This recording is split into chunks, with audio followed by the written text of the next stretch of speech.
বাংলাদেশে ভারত বিদ্বেষ থামার নাম নেই। এই অবস্থায় দিনের পর দিন ভারত বাংলাদেশ সম্পর্ক খারাপ থেকে অতি খারাপের দিকে এগোচ্ছে। এবার সীমান্ত ডিঙিয়ে আগরতলা অভিযানের ডাক দিয়েছে খালেদা জিয়ার দল বিএনপি। এই পরিস্থিতিতে সীমান্ত ডিঙিয়ে আগরতলার দিকে আসতে দেখা যায় বেইমান বাংলাদেশিদের। খালেদা জিয়ার দলের তরফে জানানো হয়েছে বুধবার ভারতের ত্রিপুরা রাজ্য অভিমুখে লং মার্চ হবে। রবিবারই ঢাকায় ভারতীয় দূতাবাস অভিমুখে অভিযান করেছিল দলটা। সূত্রের খবর, এবার ত্রিপুরা দখলের মতো হাস্যকর দাবি জানিয়ে তারা দাবি জানাচ্ছে। কি অবস্থা একবার ভাবুন। কখনো বলছে যে 4 দিনের মধ্যে নাকি গোটা কলকাতা দখল করে নেবে, আবার কখনো ত্রিপুরা দখলের মতো হাস্যকর দাবি করছে। সোমবার আগরতলা অভিমুখে লং মার্চের ডাক দেয় খালেদা জিয়ার দলের 3টে সংগঠন। ঢাকার নয়াপল্টন থেকে আগরতলার কাছে ভারত বাংলাদেশ সীমান্তের আখাউড়া পর্যন্ত লং মার্চ বিএনপির 3টে সংগঠন, জাতীয়তাবাদী ছাত্রদল, যুবদল এবং স্বেচ্ছাসেবক দলের। এবং তারপরেই সীমান্তে বাড়ানো হয়েছে নিরাপত্তা। দেখুন সেই ছবি।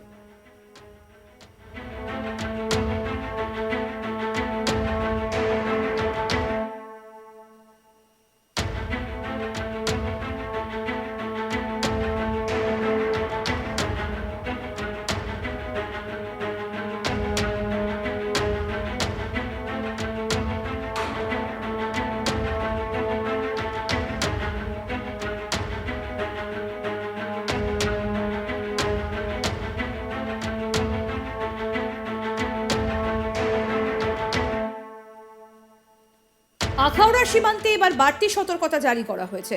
রাজ্য পুলিশ, বিএসএফ এবং সিআরপিএফকে কড়া নজরদারি রাখতে নির্দেশও দেওয়া হয়েছে।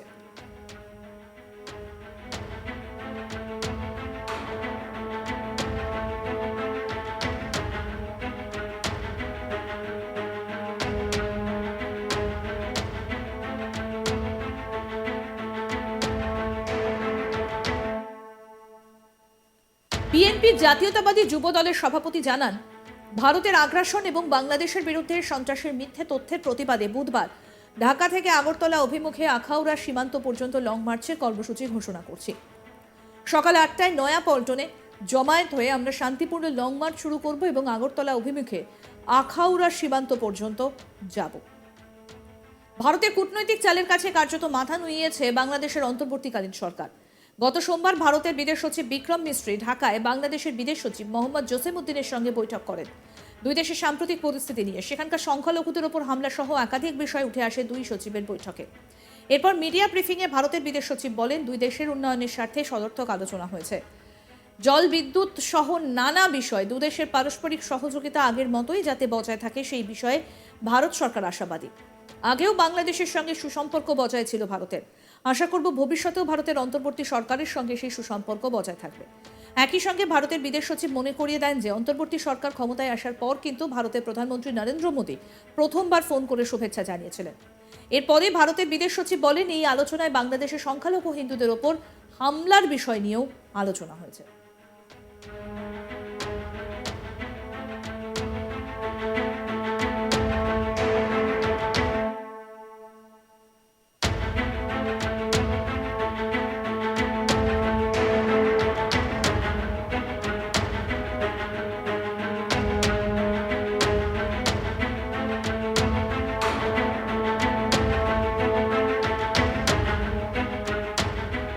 বাংলাদেশে ভারত বিদ্বেষ থামার নাম নেই। এই অবস্থায় দিনের পর দিন ভারত বাংলাদেশ সম্পর্ক খারাপ থেকে অতি খারাপের দিকে এগোচ্ছে। এবার সীমান্ত ডিঙিয়ে আগরতলা অভিযানের ডাক দিয়েছে খালেদা জিয়ার দল বিএনপি। এই পরিস্থিতিতে সীমান্ত ডিঙিয়ে আগরতলার দিকে আসতে দেখা যাচ্ছে বেইমান বাংলাদেশিদের। খালেদা জিয়ার দলের তরফে জানানো হয়েছে বুধবার ভারতের ত্রিপুরা রাজ্য অভিমুখে লং মার্চ হবে। রবিবারই ঢাকায় ভারতীয় দূতাবাস অভিমুখে অভিযান করেছিল দলটা। সূত্রের খবর, এবার ত্রিপুরা দখলের মতো হাস্যকর দাবি জানিয়েছে তারা। কি অবস্থা একবার ভাবুন। কখনো বলছে যে 4 দিনের মধ্যে নাকি গোটা কলকাতা দখল করে নেবে, আবার কখনো ত্রিপুরা দখলের মতন হাস্যকর দাবি করা হচ্ছে। দেখুন কিভাবে এত সংখ্যক বাংলাদেশি তারা এগিয়ে আসছে ত্রিপুরা অর্থাৎ ভারতের সীমান্তের কাছে। রীতিমতো উস্কানিমূলক মন্তব্য দেওয়া হচ্ছে। কখনো সেনাবাহিনীর তরফ থেকে বলা হচ্ছে যে তারা নাকি 4 দিনের মধ্যে কলকাতা দখল করে নেবে। এমনকি তাদের ছাত্র যুব এবং রাওয়ার যারা সদস্য তারা যদি একত্রিত হয়, ভারত তো দূরের কথা, আমেরিকাও নাকি তাদের সঙ্গে পারবেন না। আবার কখনো দেখা যাচ্ছে যে জমায়েত হচ্ছে, জমায়েত করছে তারা, আবার কখনো বা সীমান্ত বরাবর তারা র্যালি করে এগিয়ে আসছে।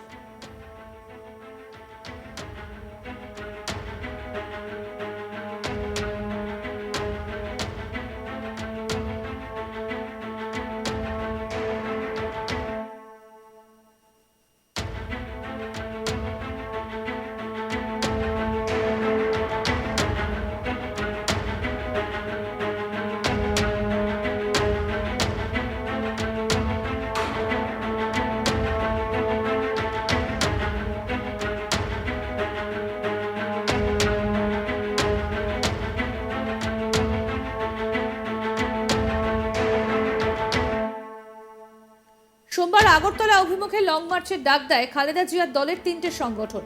ঢাকার নয়াপল্টন থেকে আগরতলার কাছে ভারত বাংলাদেশ সীমান্তের আখাউড়া পর্যন্ত লং মার্চ বিএনপির 3টে সংগঠন, জাতীয়তাবাদী ছাত্রদল, যুবদল এবং স্বেচ্ছাসেবক দলের।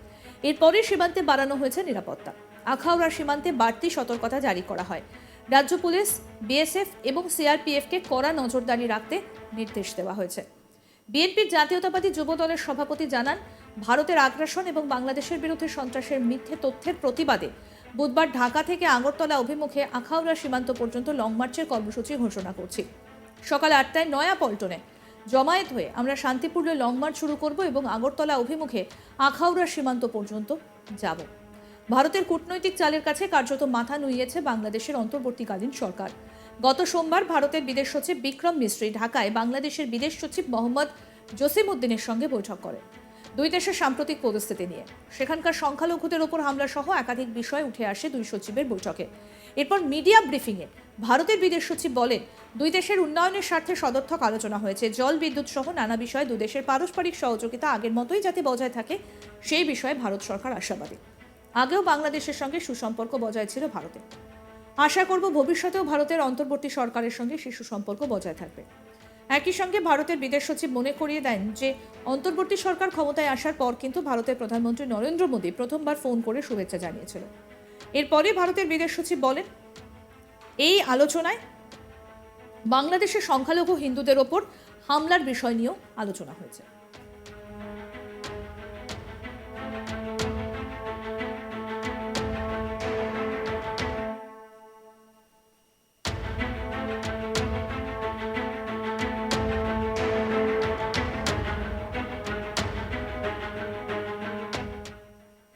আরও আপডেট পেতে দেখতে থাকুন আজ তাক বাংলা, সাবস্ক্রাইব করুন।